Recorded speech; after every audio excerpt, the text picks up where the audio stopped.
Hi, I'm Kelly McCarthy from WRCB Channel 3 News. I'm here now with Rick Tyler, Congressional candidate. Rick Tyler is the man behind the Make America White Again campaigns, and he's joining us now for a live interview. We wanted to make sure this was live for you all to see as of right now. So let me just get this focused on you. Now, Mr. Tyler, talk to me a little bit about your decision to create billboards, one of which that said Make America White Again. Well, I'm running for the U.S. House of Representatives here in the 3rd District, and one of the challenges that I face is overcoming a lack of name recognition. And I'm a believer in truth, regardless of how controversial it might be. And I understand that in the America that we live in today, that people have been conditioned, like the Pavlovian dog of the textbooks, to react emotionally to certain things, and often in an uncontrolled, frenzied fashion, unfortunately. But when I designed the Make America White Again billboard, it was specifically to engender in people's minds a thought process that would take them back to, let's say, the 1960s. I call it the Leave It to Beaver, Ozzie and Harriet, Mayberry America. And some might call it the Norman Rockwell America. I and many, many, many millions of others believe that that was a better America. We believe that it was an America where you didn't have to lock your doors. You didn't have to worry about carjackings and home invasions. You didn't have to worry about Muslim sleeper cells down the street. You didn't have to worry about Islamic mosques radicalizing people. It was an America that was far superior to the America that we live in today. And, not coincidentally, it was an America whose demographic was 85% plus Caucasian.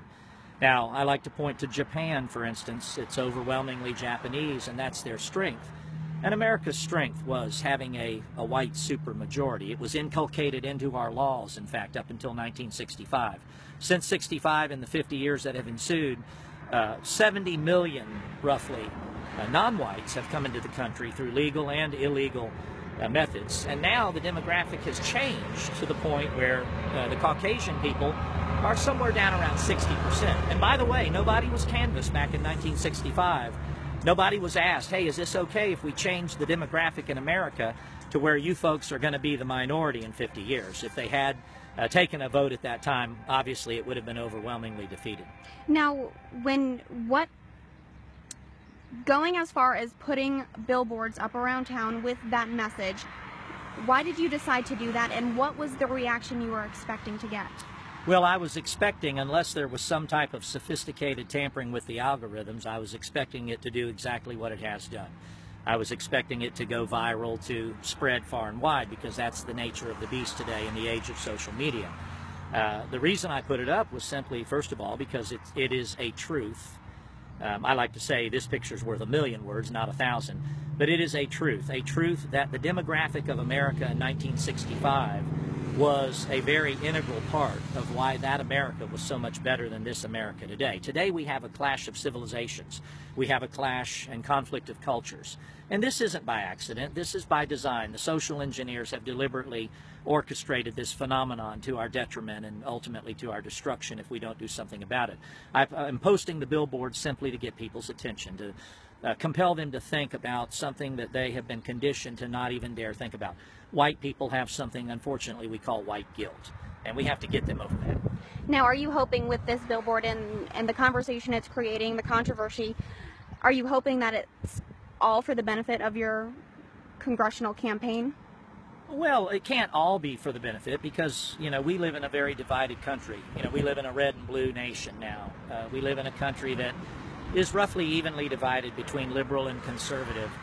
And so there's no way that doing something like what I'm doing can all accrue to my benefit in a surface level sense. Now, I believe, I'm a biblical student, and I believe Romans 8:28, it says, all things work together for good for those who love the Lord and are the called according to his purpose. And I certainly believe that even the attacks, even the detractors, they will play into what is favorable. They already have, whether they know it or not. Because by participating in this counter-revolutionary exercise that we're involved in right now, by the way, it's historically unprecedented. This has never happened in the history of American politics. By participating in this, they are helping, and I do thank them for that. And along the way, I think probably a fair amount of them will be educated, and they may not be quite as strident in their opposition to truth. Now, when people, some people have voiced concerns and opinions to us, our Facebook page, on social media, saying that a billboard like this is racist, and it's offensive to many people. What's your take on that? Well, you know, in this ridiculous time we're living in, pardon me while I try not to laugh, you know, we're living in this time where, for instance, young people who go away to university, they have to have safe spaces, and, you know, when you contrast them with the 18-year-olds that stormed the beaches of Normandy, it's just, it's laughable, it's pathetic. As far as things being offensive, hey, get over it. The world is offensive. There are things that offend me that I don't go out of my way and get worked up into a lather about, because I understand that A, I can't control everything, and B, there just simply aren't enough hours in the day for me to try to be the individual who goes around rectifying all of the wrongs of this world, or the perceived wrongs.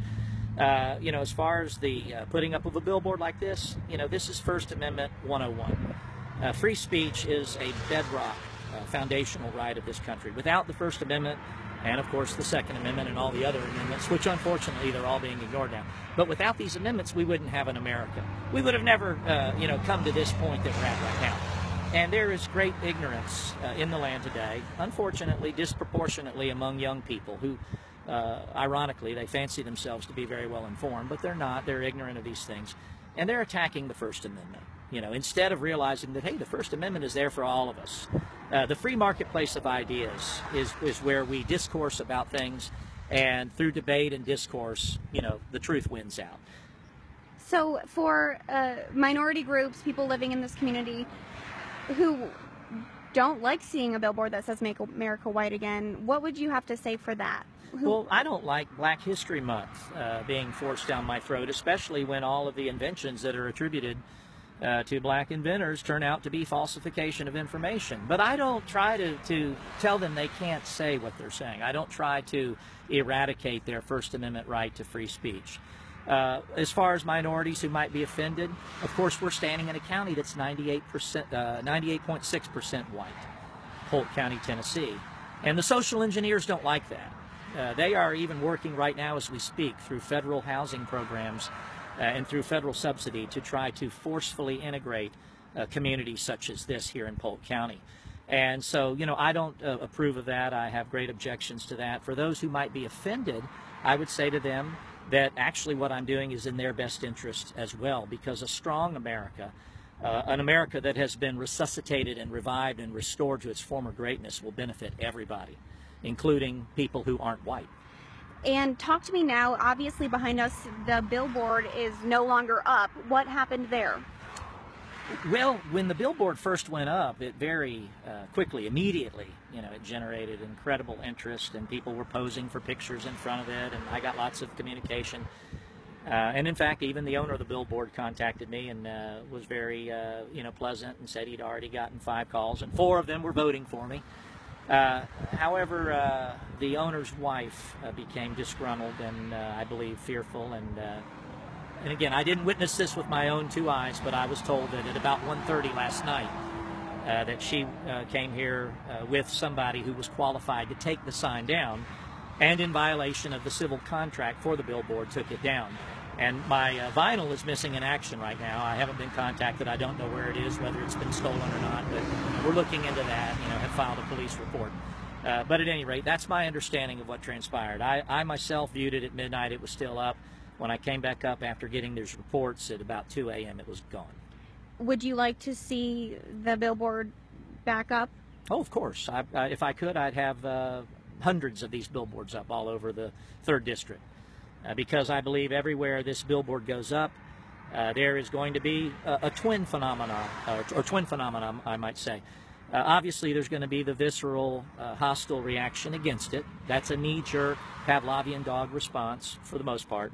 But there's also going to be that sleeping giant that is exhilarated. They are thrilled that somebody has the backbone, has the intestinal fortitude to proclaim a truth which should not be offensive to anybody. I mean, this is a truth that 50 years ago was completely status quo, commonplace. The truth hasn't changed. America has changed. Thank you very much, Mr. Tyler. We'll have more on this interview and this story coming up tonight at 5 and 6.